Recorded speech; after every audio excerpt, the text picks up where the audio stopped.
Praise lord. దేవుని ఘనమైన నామమునకు మహిమ కలుగునుగాక. ప్రభు పేరట మీ అందరికీ హృదయపూర్వక వందనాలు. ఈ ఉదయకాలము దేవుని వాక్యాన్ని విందాం. ఫిలిప్పీలకు రాసిన పత్రిక 3వ అధ్యాయము 14వ వచనము. క్రీస్తు యేసునందు దేవుని ఉన్నతమైన పిలుపునకు కలుగు బహుమానమును పొందవలనని గురి యొద్దకే పరిగెత్తుచున్నాను. భక్తుడైన పౌలు గారు ఆయన చక్కటి ఒక మాటని తెలియజేస్తున్నారండి. ఈ అధ్యాయం అంతా కూడా జాగ్రత్తగా ఆలకిస్తే తను ఎలా జీవిస్తున్నాడు, ఏ రీతిగా తను నడుచుకుంటున్నాడు, అంతేకాకుండా తన ప్రజల ఎదుట ఎటువంటి మాదిరిని తను కనపరుస్తున్నాడో చాలా స్పష్టంగా ఆయన తెలియజేస్తున్నాడు.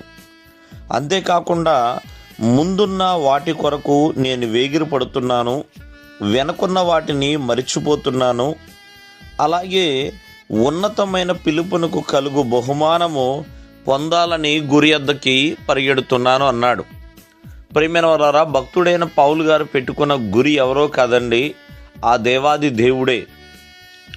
ఆ ప్రభు యొద్దకు తను చేరుకోవాలి. అలాగే ఉన్నతమైన పిలుపు అంటే దేవుడు ఆయనను ఎంతో ఉన్నతంగా పిలిచి ఉన్నాడండి.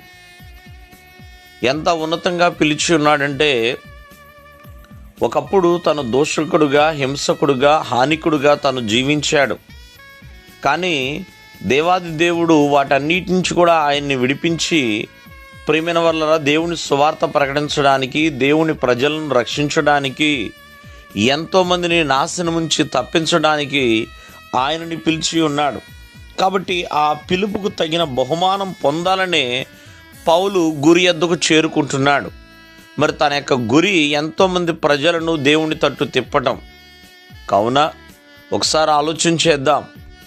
ప్రతి ఒక్కరూ కూడా వారి గురి ఏంటి అనేది తెలుసుకోవాలండి. ఎటువంటి గురి కలిగి ఉన్నాము, ఆ గురి యొక్క గమ్యానికి చేరుకోగలుగుతున్నామా లేదా అనేది కూడా ఆలోచించేయాలి. చాలామంది గురి కలిగి ఉంటారు.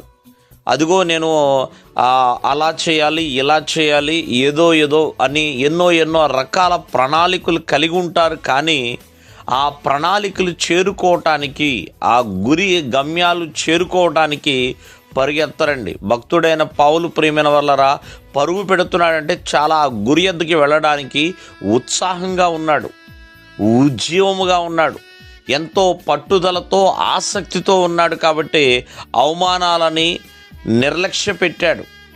ఎవరెవరైతే అతని మీద అపనిందలు వేస్తున్నా వాటన్నిటిని కూడా పక్కన పెట్టుకున్నాడు. లాభకరమైన వాటిని వదులుకున్నాడు.